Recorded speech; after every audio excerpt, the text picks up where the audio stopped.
Back again after a hot minute of just not doing this, but we're gonna continue anyway like nothing happened, ain't that right? Yes, sir. Okay, so just like always, Reddit stories. Am I the asshole? Got one here. Snack break 420 is the OP of this story. Am I the asshole for leaving a family group chat about my mother-in-law after being excluded for 2 days and watching everyone suddenly act like they care? My husband and I have been together for 12 years, married for 7. For the past year and a half, he's been the sole caregiver for his mom, who has early dementia. He stepped up completely, bathing her, dressing her, changing her, managing her meds, all of it. I work full-time and support both of us so he could focus on her full-time. It's been emotionally, physically, and mentally exhausting, especially for him. He is one of 6 kids and they all live within 30 minutes. Not a single one helped, not once. It was just him and his dad, day in and day out, while the rest of the family ghosted. Well, her condition recently progressed and she had to be placed in a care home. Suddenly, everyone comes out of the woodwork like they've been involved this whole time. One sister-in-law made a big family group chat called Sweet Mama D and sent this dramatic message like, "Hey everyone, Mama D has been placed in a home, so let's all continue being there for her. This is also a space to share memories and support each other." Like, excuse me, continue? Nobody but my husband and his dad has been there. What are y'all continuing exactly? And to make it worse, I wasn't even included in the group chat, but people from other states and even literal 13-year-old cousins were at it. My husband knew I wasn't in it, but I said, let's just give it a few days. Well, during those 2 days, they continued adding each other, just not me. After 2 days, my husband added me. I immediately left the group. When asked why, I told him plainly, we gave it 2 days. Nobody thought to add me or even mention me. At this point, I don't want to be in it. Now, I'm being told I'm childish in making this about me, but I'm sorry. I was there every single day supporting my husband while he broke down watching his mom lose herself. And now that she's in a home, these people want to play loving family and post old photos like they've been in the trenches together. So, am I the asshole for leaving the group chat and being over it? Or are they just mad because I didn't pretend along with the group hug energy? Do you think she's the asshole? Oh, man. I'm kind of on the fence, so I'm like 50-50 with it because one, yes, you've been there with your husband, got his back and everything, seeing him break down.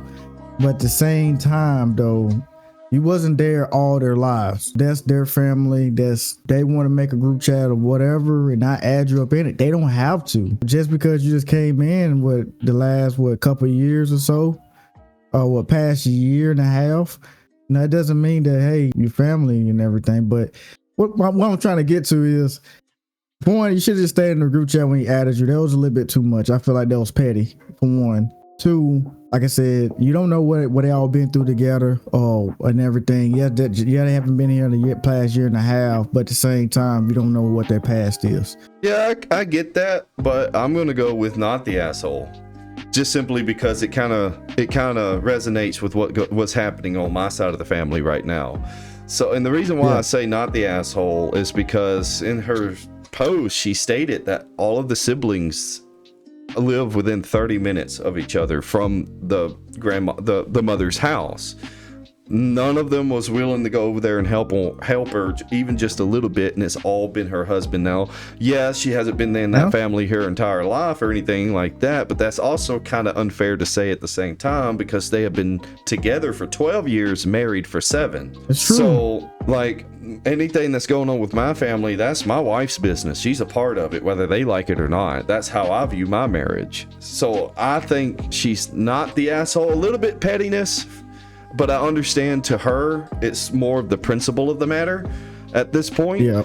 But I understand from her point of view that all of a sudden she gets moved into this care home because it's become so much that the mother's husband and this OP's husband can no longer take care of her. And then all of a sudden, the rest of the siblings want to make a group chat and act like they've been there trying to help her, when throughout this whole post, they were never mentioned to help the mother at all. They just been on the sidelines letting one of their oldest siblings and their father handle it, and they just stayed out of it. I totally get where she coming from. Like I said, I'm on 50-50 with it. It's some of the stuff, like I said, she should have stayed in the group chat. I feel like you say, it's a little petty. It's a little petty. But with everything else, I mean, hey, they just want to act like that, let them act like that. I mean, it's at the end of the day, family gonna stick with family. You know, nobody's not gonna call out on each other saying, "Oh, you wasn't there, you wasn't this." Especially at a time like this where a parent have dementia and they about to potentially die. You know, nobody's not gonna call nobody out for something like that. They're gonna stick together regardless. So it's probably, like you say, whatever I got going on, my wife know. At the end of the day, you gotta probably take a step back, let them do them, and call it a day. I understand with the family thing. They shouldn't be making, the thing is, it's more of like a slap in the face. Like, if you wanted to make a group chat and everybody talk about it, that's fine. But if they're in the group chat acting like they were there helping the entire time, when in fact they wasn't, even if I was the husband and that was my mom I was taking care of, I would have done shot them all in the foot and told them, like, where were y'all when she was doing this and that, and she needed the assistance? Y'all just sat on y'all's asses while I sacrificed my job to help her. You know, that's just me. Yeah. Everybody ain't gonna do that when it's a time like this. Like, I mean, no, you say, if it was me, I'll probably say something about it. But a lot of people won't. He don't seem like he's the type of person to be like that. It's just, if they live all 30 minutes away, they could help at least a little bit. They don't have to sacrifice. In fact, if they would have all participated in helping a little bit, then OP's husband wouldn't have had to, like, I guess, quit his job and spend full time helping her. It could have been well balanced, type of thing, if everybody worked together like a family. But they put all that burden on him and their daddy. So this is wild. I don't think you're the asshole completely. I think you're about 25% of the asshole. It was a little petty. I understand the principles. Like, this whole time they didn't bother thinking about me or adding me when I've been in the family for basically 12 years at this point. I understand the principle of it, but it's still petty. It's not that big of a deal. It's not. It's not that big of a deal. You should have just stayed. But other than that, on to the second story we have today. It's created by I Am in Autumn 1014. Am I the asshole for my family attending a close friend's funeral instead of my brother's baby shower? So am I the asshole for my family for my family attending a close friend's funeral instead of my brother's baby shower? That's gonna be they went to a close friend's funeral day, right? Yeah, so him and his family attended a close friend's funeral instead of going to his brother's baby shower. Damn. That's a strong gray area right here.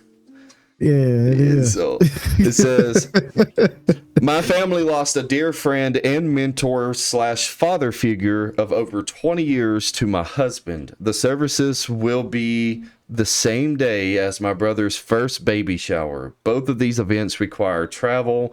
During the initial planning stages of the baby shower, my family was scheduled to help my mom prepare the food and decorations and obviously attend the celebration. I was always supposed to travel in a few days before everyone to help with preparations and spend time with my parents, brother and his wife, as they also live out of state. When we got the news of the service times for our friend, I let my mom know that it was the same day as the shower and we wouldn't be able to make it.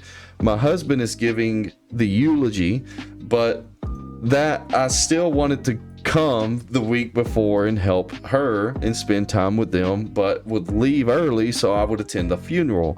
She is mad at me, told me not to come, that hardly no one was going to be at the baby shower, and she's hurt this was my choice. I spoke to my brother and told him of the situation, and he said I was making the right decision by going to the funeral.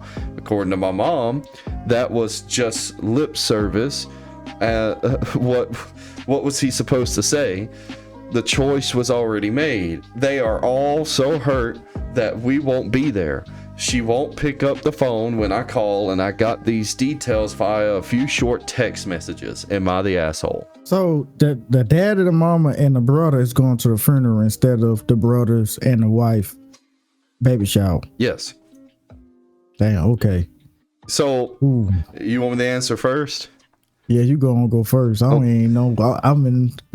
Honestly, because it sounds like there's a lot of traveling going on as well, and I understand plans have already been made. I would immediately try to look into rescheduling the baby shower maybe to the next day or a day earlier of the funeral, to do it like that if it was at all possible. Now, if all of that's off the table, then either they can come and visit for a little bit for the baby shower and then head to the funeral, or they just go to the funeral. I'm on the funeral side because yeah, the baby shower, man, that's important. That's a celebration of life.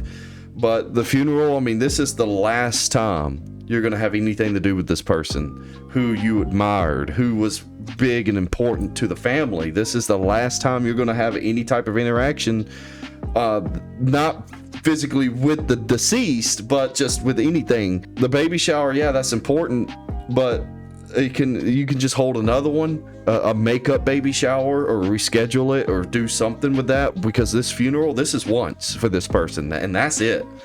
You can't try to have another funeral for this person. This is going and saying your goodbyes and moving on from this person. Yeah, I just seen that it said a family and mentor, dear friend, family, mentor, father, and father figure for over 20 years. That's a long time, man. Over 20 years. Yeah, you gotta go to the funeral. Like, I don't think you're the asshole. Like you say, that baby shower, it can be probably rescheduled, or you can have plenty of makeup baby showers down the road. You only get one more chance to see this person and feel this person one more time, you know, and before they get put 6 feet under. Yeah, that's a lot, man. And I'm definitely missing that joke. If they get mad, oh well. But I'm most likely the wife is just, she's pregnant, she nipples on hard, and they hurting right now. It's just like I understand. I understand the mother here of the pregnant woman. I understand her because she got a lot going on. This is just an unfair circumstance going on. I mean, this is supposed to be about her and her new baby and all of that. So I understand her frustrations when the intention is taken off of it and put somewhere else. It's supposed to be her day, right? I get that, but no. What she needs to understand is, like I stated before, it could be rescheduled a day early, a day later, or remake a makeup baby shower a week or two or a month in advance, or let them come over for 30 minutes or so, give you the presents and praise you, and then let them go to the funeral. The funeral, to me, because of the statement of mentor, father figure over 20 years thing, that funeral is more important. Yep, it is a lot more important than that baby shower. A lot more. And at the end of the day, that girl, that wife, she's gonna come around. She's gonna understand it. At the end of the day, if she was put in that shoes, and she lost a person that was a mentor and a father figure to her, ain't no way she coming to y'all stuff. She gonna rest in peace to whoever she's messing with. So, because at that point, this friend is basically a family member. Yeah, that's a family member, pretty much. 20 years is a long time. 20 years is a long time. So family in my eyes, I'm going. Yeah. It's probably going to be an open casket, and if so, that's going to be the last time I see that person's face without looking at pictures and watching videos. Yeah, that's it. I'll be down. I see that baby when it ever come out. It'll be fine. You'll still get the baby shower presents I got. You'll be fine. Yeah, you'll be just fine. All right, we're moving on to anime, Matt. Back at it again. I got this serious question to ask you. So, if you woke up as a background character in your favorite anime, What's your first move to avoid dying in the next battle? If I woke up as a background character in my favorite anime, what's my next move? Yeah, what's your first move to avoid dying in the next battle? In the next battle. It's your background character. Nobody give a shit about you. Shit, don't pick Invincible. It's whatever your favorite But anime Invincible's is. not anime though, so that's good. It's whatever your favorite anime is, and you gotta figure out what's your next move to survive the next battle. Well, that's not. Well, the thing is I got my legendary anime and then my favorite anime. So that's between Rurouni Kenshin and Bleach. Gotta choose between them. So with Rurouni Kenshin, that's pretty freaking easy.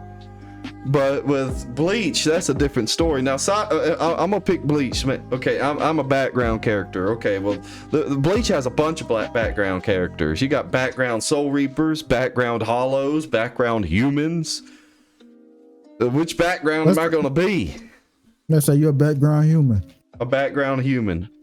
Doing what part? Let's say doing the let's put you in the beginning. In the beginning?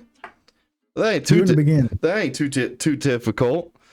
Because No. if you remember in the beginning, the people seeing just random explosions and calling it like gas leaks on the news. It's just like, if I'm seeing like explosions and shit, I ain't gonna be dumb and go check it out. I'm gonna run away. No, let's do I think the hardest one would be when Sosuke Aizen defeated the Gotei 13, went to the Soul Society where they have planted Karakura Town to try to protect it. I just finna say that one, yeah. So, man, the thing is, in that scenario, like, everybody in Karakura is knocked out. And there was only one person we got to see that was a background human character that woke up, saw Aizen, and was like, "Hey man, what the fuck's going on?" And then he got deleted because he was too close to Aizen. He got killed by pure aura. Yeah, and that's the situation you'll be in. You'll be the person that wakes up, see Aizen. What the fuck are you doing, man? What the fuck can I do? All I can do is hope to run in the opposite direction, and he pays me no attention because he ain't nobody to him. Aizen's on a mission. You got to get up and run, man. You got to survive, dog. You just can't sit there. I am getting up and running. I said I'm gonna run away in the opposite direction of that motherfucker, and just pray that his attention doesn't come on me at all. Or he doesn't raise his spiritual pressure, because if he raises his spiritual pressure, it doesn't matter the distance, I'm fucking deleted. Okay. So what about the raid in the 1,000-Year Blood War? Oh shit. Man, I already know Genyusai likes to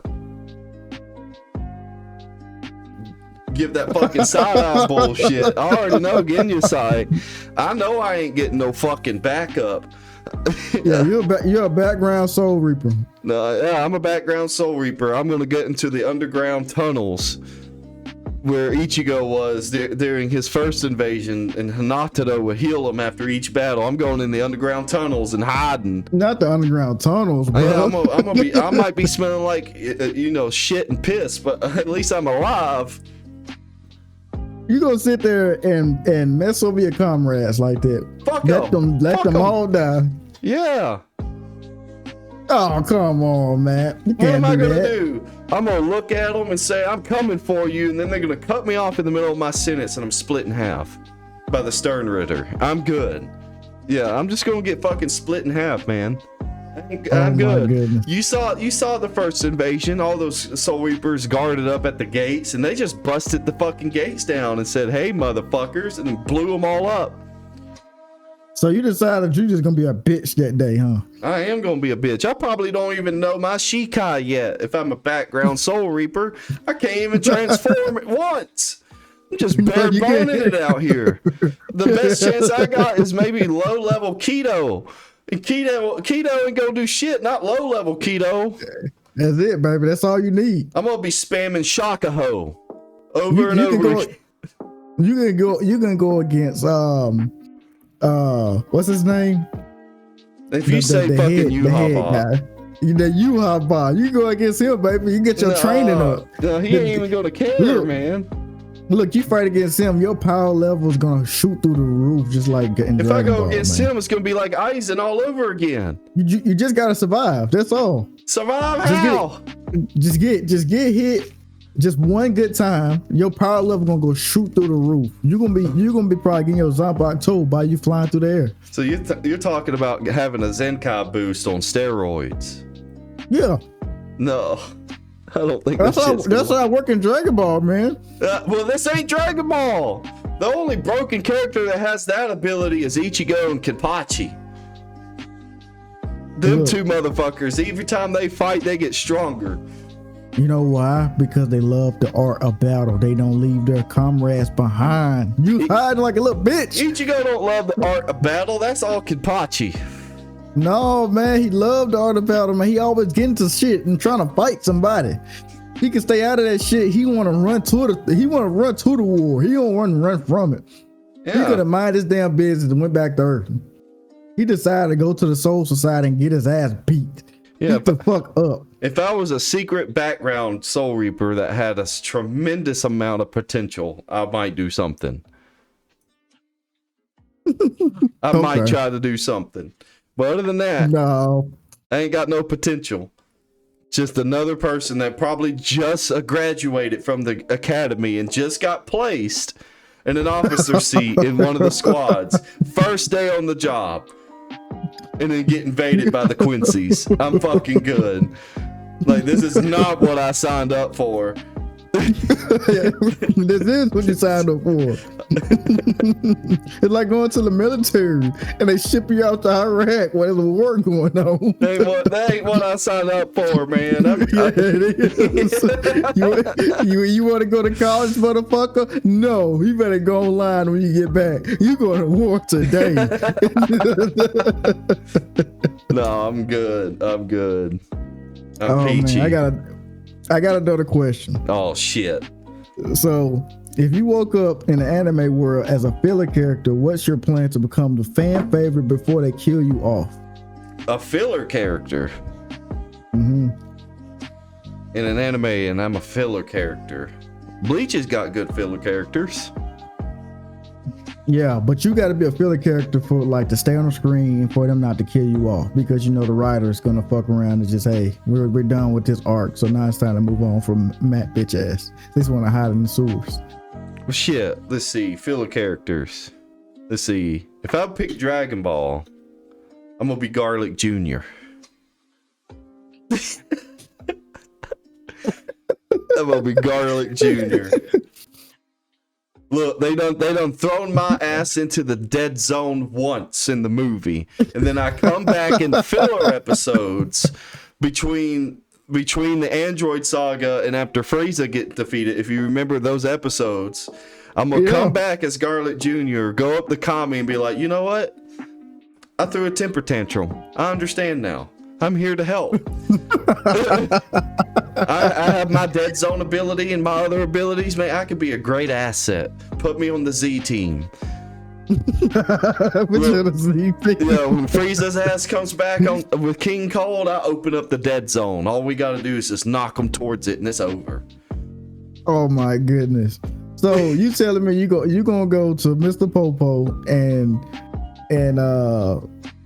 tell him that you want to be on the Z team and that you can help out against King Cole and Frieza, right? Yeah, when they come, because they eventually come. And then when the androids come, man, open up the fucking dead zone on Dr. Gero. Let fucking Vegeta go over there, because Kakarot, Goku, he's having his heart problems. Vegeta's gonna come in. All they gotta do is knock them in the direction of the dead zone, and they get sealed, and it's over. We wouldn't even have an android saga. We still have Cell. Cell is there. They're still not worried of keeping you on the screen. We finna kill you off, Matt. No, we need you to do something. No, see, I'm a great asset. I'm a great support character. I could be just like Krillin.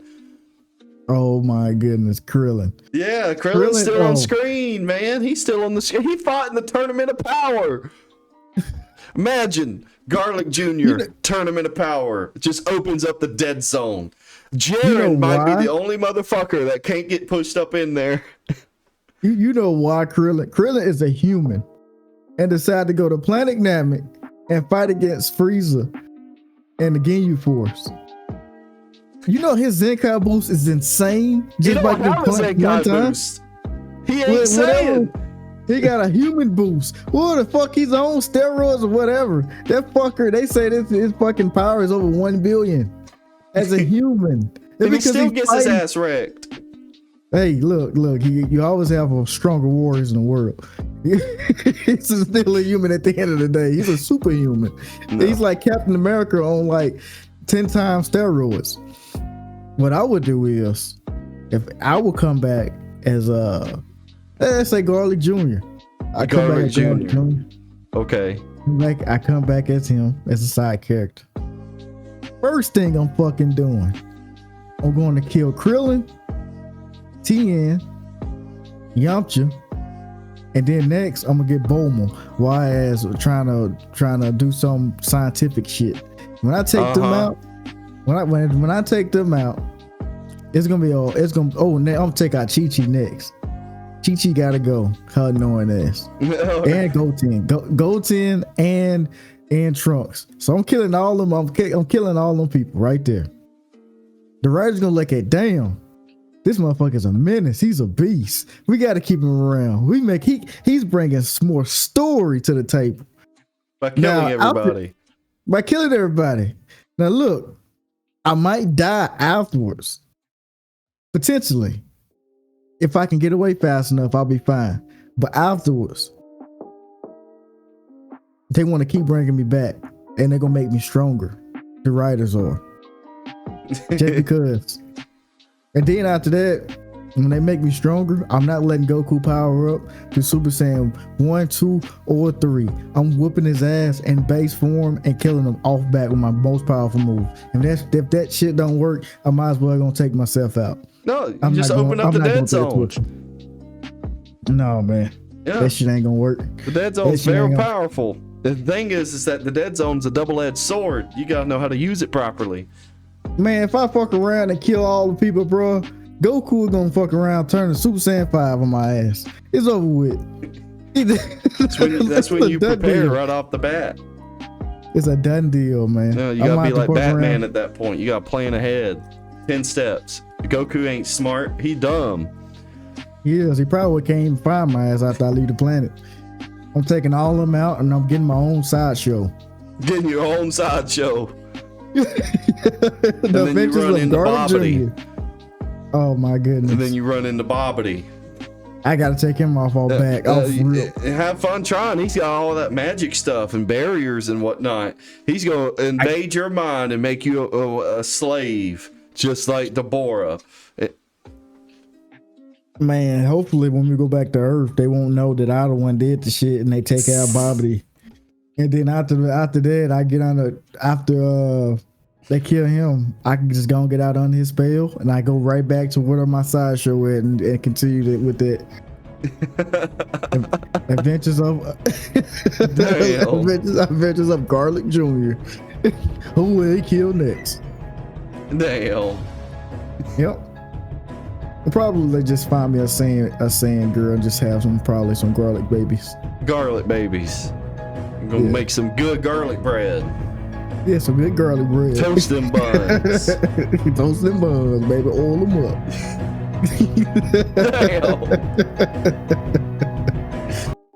Oh yeah, I'm about to bust. Right off the bat, as soon as we start doing this, man, you want to sit there and say that you're about to bust on a relationship advice? Is that your relationship advice? Tell them that they need to they're about to bust.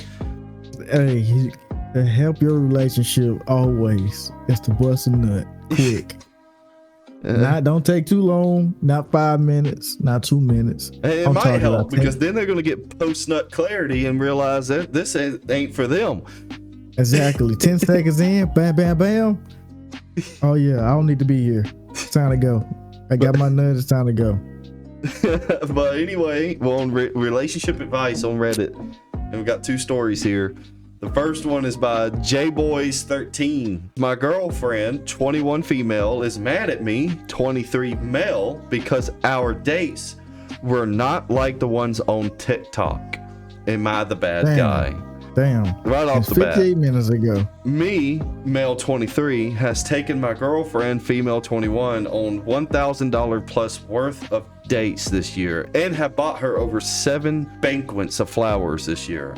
I woke up this morning to a reposted video she put on TikTok stating she'd like to go on an actual proper date where she gets picked up in high heels and is given a banquet of flowers. The video has 3.4 million views, and the comments are full of girls telling girls to break up if they're not getting this. I felt like a failure because she has friends and family that would see this repost, and I thought I was doing enough for her. We had a cruise this year, which costed me $2,000, and we planned on moving in together at the end of the year, so I told her money might be tight for me right now. I explained to her that I always picked her up and take her out on dates while she has heels. She explained that it wasn't like the TikTok videos because I didn't have flowers. I then explained that when I took her out for Valentine's Day, I took her out in her heels with a banquet of roses, and she told me that it doesn't count because it was on Valentine's Day. Am I a bad guy? No, you're not. Bro, if I was you, man, you're 23 years old. Like, for one, I don't know how long they've been together. I don't think they say how long. Probably a year. So, to me, I wouldn't continue to do that. One, already $1,000 worth of dates to me is fucking crazy. I don't think I spend that much on dates a year, like at all. 7 bouquets of flowers is crazy. It's just me. I mean, between both you and I, you spend more on dates than I do. I mean, you take your wife on cruises and stuff like that.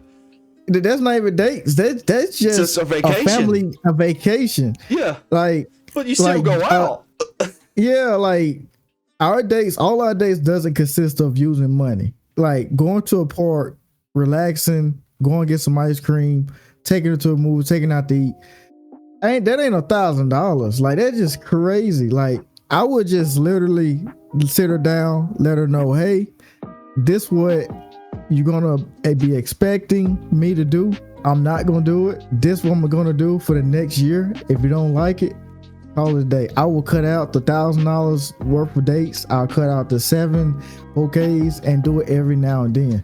Man. Yeah, you gotta go on dates, but change it up to not using money at all, because she seems like she's money hungry. It seems like that she's with you because of what you have.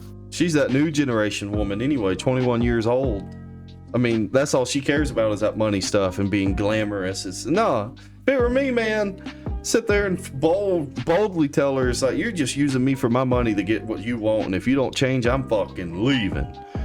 And if she catches an attitude, cut the head off that chicken right then and there and move on. It ain't worth it. You're spending so much money on that. Like me and my wife like to have, because of TikTok, because he's bringing up TikTok. On TikTok, my wife saw a really simple, cute date that you can go on. And so we do that every now and then. And what it consists of is real simple. It spends a tiny bit of money, not much. Go to Walmart, go and make a wheel, like a spinning wheel, like on your phone or whatnot. And you'll have a wheel, a selection of dinner, appetizer, dinner, dessert, movie, game. So you'll spin the wheel. Whoever spins the wheel has to do whatever the wheel it lands on. Like if it landed on dinner and I spun it, then I have to choose tonight's dinner. And then she'll spin it and it landed on dessert. So she'll pick the dessert. And at most, we might spend $25, $30 at Walmart. I might actually use that method. That's pretty cool. Yeah, just a spin wheel, dinner, appetizer, dinner, dessert, movie, and game, like a board game and stuff like that. And then even with the board game, when you pick that, it's same thing for movie. If you pick that, you don't necessarily have to buy a movie or a game at the Walmart. You're mainly there for the food purposes. If you have a bunch of board games or even video games or a bunch of movies at home, it'll just be that person's responsibility when y'all get home. They got to pick the game or the movie that was selected for them. Man, and then just cuddle up on the couch in the living room and just enjoy your time. I'll tell you this before you start moving forward with this girl, because I'm pretty sure you're in love with this girl. That's how it happens. You really should like, for one, think about what have she done for you. Two, don't sit there and add up how much you've done, because it seems like that from what it looks of it, you already know how much everything you did and how much it cost. That means she did shit for you. If you don't slow down with what you're doing now, it's gonna get worse later on in life. So say for instance, 5 years pass by, she's gonna be expecting the same amount of stuff that you doing now for the rest of her life. If you continue this, you gotta slow it down. You seem like you really like this girl. You probably most likely in love with her.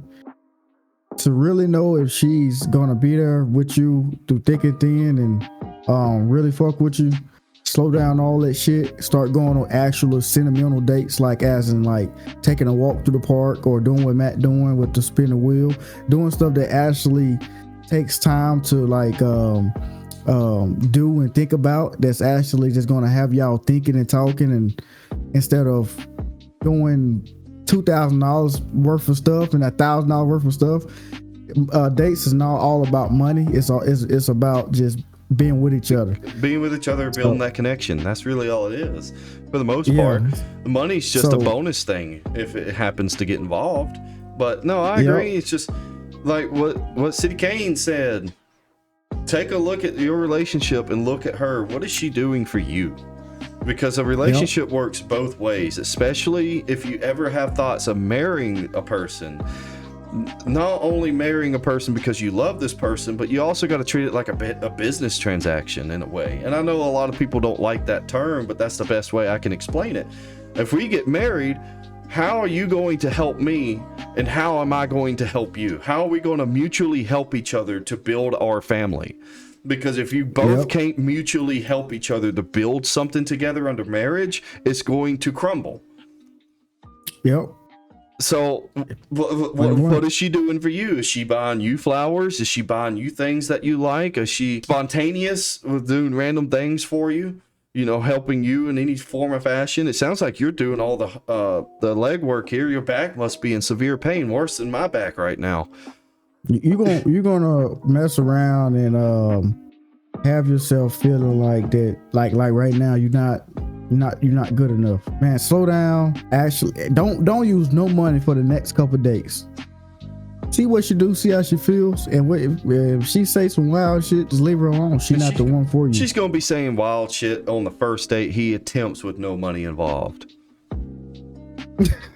He gonna lose his shit. You know, just do something simple. You got groceries at the house. You be spontaneous. Sit there and if you spend any money, you probably ain't got nothing. Go get you a big old luscious basket and fill it, and go home and make a bunch of food and put it in the basket and get a blanket and just take her out to the park and have a picnic, man. Look, cruises. I never spent $2,000 on a cruise, Mac, in my life. Well, y'all like to plan ahead like a year. Yeah, I always the most I ever spent on a cruise was $700 or $610. $610 was the most I ever spent on a cruise. $610. That's for two people. And you can have a great time with just paying to get on the boat. The food is free. You could bring your own drinks. Like I could bring 12 cans, she could bring 12 cans, and I could bring 2 bottles of wine. So we good to go. Yeah. So $2,000 is insane. I wonder how you do that. Like, well, you can get a balcony room that's probably from like $1,100 to $1,500, depending on where you're going. By itself, and if you get the drink package and it's 5 days, that's like $500-$600. Oh, that's not even count excursions. That's like $150 and up. Like it gets very expensive. But me and Shania, we cheap. So the experience alone is good. Yeah, the experience alone. Me, when I go on a cruise, I just want to relax. I want to enjoy myself. I want to get away from the world. You don't need no Wi-Fi. You don't need no electronics. Only thing you need is probably a couple movies and shows to watch when you're about to go to bed. And you barely going to be in a room. You don't even need a balcony room. You just need a room to stay in. Go to bed and wake up. That's it. Yep. Other than that, you're going to be out literally all day unless you want to go back and take a nap. Well then, still not going to get no cruise though. Anyhow, on to the next story by Diligent News 7509. My girlfriend, 26 female, is really bad with money. I, 29 male, don't know what to do about it. I, 29 male, and my girlfriend, 26 female, have been together on and off for 2 years. The last year has been really serious, and we've been living together for about a year now, and she has money issues. I've been paying all the bills, and I've been trying to save for a house. We can only use my credit because hers isn't good. She has $20,000 in credit card debt and about $4,000 on a car. The thing that concerns me is she isn't trying to pay off her debt and frequently wastes money on stupid things. I asked about how it's going about a month ago, and she said she hasn't made much progress on it.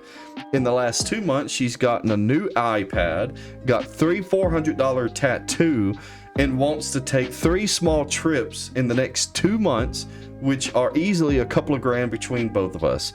I do love her, but realize this is unsustainable, and I don't think she'll change her habits, and it's to the point I'm thinking about breaking up with her over it.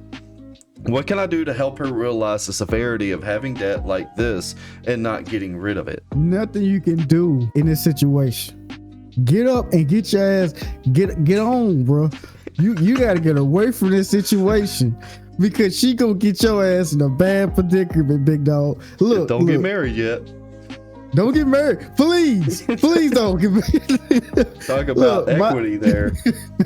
Me and my wife, like I take care of all the bills. I pay all the bills. Mm-hmm. Financially, I'm the person that really knows what to do with the money. My wife, she was pretty bad with spending in the first couple years we was together. Still to this day, she still lives. Can't trust her with a lot of money. But she's not gonna make a stupid decision like being $20,000 in credit card debt. She's smart about that. She's not gonna do that. But in your situation, man, she a leech. She's trying to use you, and if you don't get away fast, you both gonna be in probably how's looking $50,000 to $100,000 worth of debt at this rate if she gonna keep doing what she's doing. She $300 and $400 tattoo and you $20,000 in credit card debt and $4,000 on a car. It's crazy. And you trying to take trips too? No, man, get away from that. She ain't worth the big dog. No, she really ain't. I mean, the only thing, because I understand that you love her, the only thing that you could do at this point is give her an ultimatum. No, you don't. The only thing you can do is give her an ultimatum, and that is, look, I'm a type of person that when I'm in a relationship with somebody, I share everything I have, period. Bank account, all. Sounds like they're sharing too. I would flat out tell her that if we're going to stay together, this is her ultimatum. See how serious she is, that whatever, if she has her own bank account, she's got to lose it immediately. You got to tell her that we're going to close your bank account, take all the money out of it. I'm going to make you a new bank account under my name. Your name won't touch it at all. And I'm going to give you a special card that I can put money on to help you with your financial problems, since you have a spending problem, and I will budget your money for you. Now, this is all temporary. This isn't permanent. This is just to see if we can help you get with your spending problems and get them handled. And if she loses her shit over that idea, leave. It's over. It's not that, because people are gonna be in the comments sitting there saying, "Oh, that's controlling. He's gonna be controlling." It's like, no, she legitimately has a problem. So she has a problem. And if she trusts him and loves him like he loves her, she'll let him do that. to temporarily withhold her from her own funds and give her a set amount, an allowance to spend each month. Here you go. This is as much as you have. Spend it wisely, and until she improves on her spending habits, keep it locked down. But if she refuses on that, how is it abusive to sit there and say that, oh, I'm going to leave then if she doesn't agree? Look, man, I know the cooch is good. I know you're having a great time with her, bro, but you're making a grave mistake, bro. Oh, big time. Not talking about leave her ASAP. Leave her right now. Hey. If you listen, if you get to this video, you need to leave her ASAP, man. Hey, I'm okay with that. I'm just saying. I'm trying to look at situation. I'm trying to look at it at a different angle. But if it was me, I've already dealt with people that you can't change or deal with. I would leave. Fuck that. I'm 100% with you if it was me. But see, he's 26, he's 29, so he's just a year younger than me. He should know better. He should know better. He needs to leave. You need to leave. You're 29 years old, bro. There's plenty of great women out here that's successful, that's not $20,000 of credit card debt. Credit card debt is insane. This is not college. You know that this is I have regular credit cards. That's insane. Look. Don't get me wrong. I got credit card debt too. I got credit card debt. We paying it off. We ain't $20,000 though. We ain't $20,000. But Matt, you bought a house. You have a career. That's different than being $20,000 in credit card debt. That this person don't even have a house. She's 26 years old. on a car. Still owe $4,000 on a car. She got a lot going on and a lot of baggage, and you don't need to take it with you. So it ain't worth it. The coochie ain't worth it. The head game ain't worth it. She's probably closer to $30,000 in debt. If you combine the 20 and the 4,000 together, plus that's just the bare bones of it. There's a bunch of others. She's probably close to 30,000 in debt. I ain't never. Most debt I've ever been into is about 6,000. Yep. At most, and I got it all. Most of it paid off. I'm still paying off on things, but I ain't never been that much in debt. We all make mistakes in our early years. She's 26 years old though. She's 26 years old. That's crazy. Yeah, you 29, bro. You don't need that. You about to be 30, bro. It's time to settle down. You looking to marry. You looking to buy a house. She's not the person for you. Push the eject button. Yeah, let her ass out. Push her out, bro. Push her out, please. If you never listen to me, man, let her go. All right, man. We on to gaming now. I got another crazy ass question. I bet. To ask you related to gaming. So, if you had to survive in Resident Evil with one dumb friend from real life, who would it be, and how fast would they get you killed? Well, which Resident Evil, or just the universe in general? Let's use the universe in general. And one dumb friend to try to make it out. Yep. And how fast would they get you killed? Well, my dumb friends. Let's see. I got plenty of those. Talking to one right now. Let's see, because I'm like the Kenpachi of the group already. Oh, here we go. Yeah, I am, man. I am. Battle hungry. That'd be like Redfield off of Resident Evil 5 punching the shit out of that boulder, if you know what I'm talking about. I know what you're talking about. Be like Redfield. That's how strong I am. Chris Redfield, yeah, punching the shit out of that boulder, man. How fast? If I pick the dumbest one I have that I'm friends with, honestly, God bless them, because I'm thinking of a lot of people, but out of all of them, I think Elijah. Oh, who you said? Elijah. Oh, man. You said Elijah get you killed quick, huh? Yeah, man.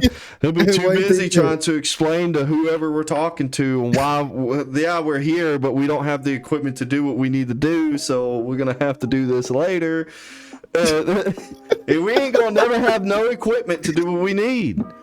He's gonna forget about all the equipment. He's gonna forget all of it, man. We're in high stakes. We're on a mission. We get to the mission, and I'm over here looking for what I need and see that we ain't got it. And I tell a lot, man, you was in charge of making sure we have. And see, that's my dumbass fault. Saying that he was in charge. And it's like, man, I just forgot, man. We got to go back and go get it. It's like, that's a 2-day trip. You get him in charge of the inventory and collecting the resources. So he come back with 1 stick. Yeah. And then if I pick Caleb, see, if I pick Caleb, he's a loot goblin. Oh, we're gonna have it. Oh, but I ain't gonna have it. It's gonna be in his inventory. It's and he ain't gonna share. Oh my Instead, he's goodness. gonna keep feeding me those poisonous apples. Damn, he really is. He gonna be the one trying to take you out, bro. Damn. We ain't gonna have nothing. So I got another question. And then if I picked you, man, I would have done lost your ass. You would have done left me behind. Look, you see me run, you better run too. I'm over here trying to collect some loot for the group to benefit from. Your ass is already 2 miles down the road. Look, it's no question to ask. You look up, you see me run, you better get your ass on, man. You better come in the same direction as me. As I'm running, I'm yelling, "Run, Matt, run!" You the motherfucker that look back and go back to the person I'm running for him and try to fight him. No, Matt, we got sticks. They got knives and guns. We can't fight yet, bro. It's how to go. Trying to get this valuable loot that can make us stronger, man. No, we can't, man. I'm all about strategizing. Strategizing that you're running back towards the person directly in front of them. It's not strategizing at all. see, Elijah's the forgetful one. Caleb's the loot goblin, and CEDDYCAIN is the abandoner. No, man, I'm smart. There's no team dynamic. No. I'm smart. From the jump.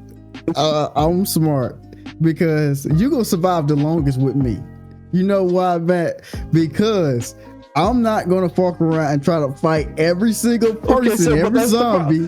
But it will fail because you're gonna be spending so much time running, and then you're gonna get to a point where we ain't got no equipment and we can't run at the same time. And then we're fucked. It might work for a little while. No, bro. So listen, you gonna survive with me the longest because with an eventual death. I'm not gonna be the one that's sitting there and trying to loot every camp that got people in there that got guns. I'm actually gonna be strategic and try to break in the camp, get the loot, and run. Not sit there and fight. We can't fight everybody. I'm not saying about fighting everybody. Is pick your battles.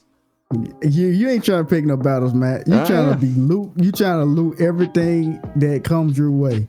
Yeah, if it's easy to grab, you better believe I'm gonna loot everything. If it's easy to get, but I'm gonna spread it across my teammates. That's gonna be the death of us. No, but I got another question. The death is you gonna run us into a brick wall with no equipment, and we can't get around it.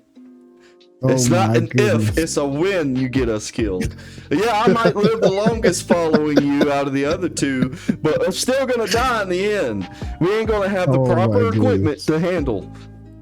We will, man. Trust me, we will, man. What's your next question? Come on now. So they say if the Resident Evil virus hit real life and your city went full Raccoon City, what's your survival plan and which video game character are you calling for backup? When you say video game character, you mean any video game character, not just tied to Resident Evil? No, it's tied to Resident Evil. Oh, I'm gonna pick Leon Kennedy. Leon is cold. I ain't gonna lie. Yeah, Leon's real cold. He cold. I like Leon. Either that or Chris. Yeah, you gotta pick them two. They're the most badass characters in Resident Evil. Yeah, so I'm gonna pick Leon, man. He was there at the start of Raccoon City. He was there. He was just a new police officer, fresh out of academy. And Leon made it work. He got through that shit. He made it work, man. So what's your survival plan with Leon now? With Leon, well, shit, man. I mean, he's You already and an Bastard. officer. You in Bastard, man. He's already an officer of the law. He's already got some good loot on him to start his journey with. All right. The plan is to slowly move through the city. Can't be running. Can't be making too much noise. And gathering as much resources as we can as we go through the city and try to get out. Now with Chris, I'll just tell Chris to just, bulldoze anything that comes in his way. I saw how strong he was against that boulder. He could push through anything. He's strong, man. Just gotta put that shoulder down, man. You gotta put that shoulder down. Really get up in it. Oh man, so you telling me that you think that you and Leon can survive in Bonita?